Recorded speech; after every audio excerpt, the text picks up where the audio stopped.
Hi అండి, నేను చిన్నిని. మనం ఈరోజు నిన్న గునగాకు చూపించాను మీకు. గునగాకు దాన్ని ఇదిగోండి కట్ చేసుకున్న ఫ్రై చేద్దామని. చూసారా, దానికి ఏమేమి కావాలంటే ఉల్లిపాయ, పచ్చిమిరపకాయ, కొన్ని ఎల్లుల్లిపాయలు దంచి పెట్టుకున్నాను, ఉప్పు, కారం, పసుపు, ఎండుమిరపకాయలు, జీలకర్ర, అంతే. గునగాకుని ఇలా సన్నగా కట్ చేసుకున్నా. ఇప్పుడు మీకు ఎలా వేయాలనేది నేను ఇప్పుడు చూపిస్తాను. గునగాకు ఫ్రై పప్పు వేసుకుని, కందిపప్పు ఉంది, అది మిస్ అయింది.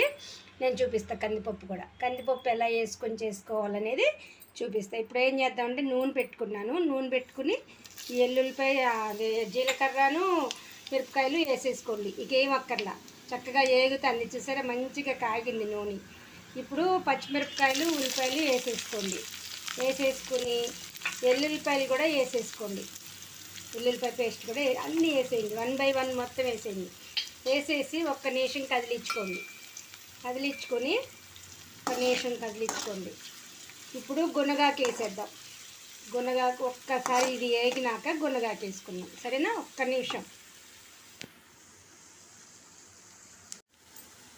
చూసారా ఎంత కలర్ఫుల్గా ఉందో? చూసారా, ఎండుమిరపకాయలు, పచ్చిమిరపకాయలు, ఉల్లిపాయలు, అంతే. ఇదిగోండి పప్పు నానబెట్టుకున్నాను, కొంచెం కందిపప్పు కొంచెం నానబెట్టుకున్నాను, సరేనా? ఇప్పుడు దీంట్లో నేను గునగాకు వేసేసుకుని తిప్పుతానమాట. తిప్పేసి మీకు చూపిస్తామండి. చూడండి, గునగాకు కూడా వేసేసుకున్నాను. వేసేసుకుని ఇప్పుడు మనం పసుపును, ఉప్పు కూడా వేసేసుకున్నాం. మంచిగా కలిపేసుకుని చక్కగా మూత పెట్టేద్దాం. మూత పెట్టేస్తే సూపర్గా మగ్గుతుంది, సరేనా?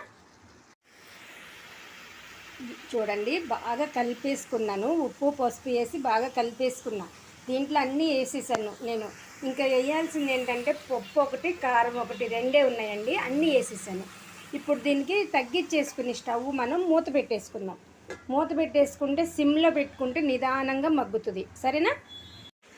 చూసారా, కూర ఎంత బాగా ఉడుకుతుందో, అసలు ఆవిరి వచ్చేస్తుంది అనమాట. స్పీడ్గా అయిపోయిందండి, చాలా ఫాస్ట్గా అయిపోయింది కర్రీ. కొంచెం వాటర్ వచ్చింది. ఈ వాటర్ అయ్యేదాకా ఉందాం 2 నిమిషాలు. 2 నిమిషాలు ఉండి కందిపప్పు, కారం వేసేసుకున్నాం, అయిపోతుంది. కూర చాలా ఫాస్ట్గా అయిపోయింది, సరేనా? చూడండి, కందిపప్పు కూడా వేసేసుకున్నాను.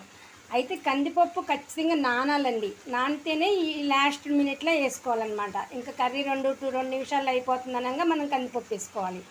ఇప్పుడు కారం కూడా వేసేసుకోండి. వేసేసుకుని ఒక్కసారి చక్కగా కలిపేసుకోండి. చాలా ఈజీగా అయిపోయింది కర్రీ. ఇది చాలా మంచిదంటండి, మనకి ఇప్పటి వరకు తెలీదు.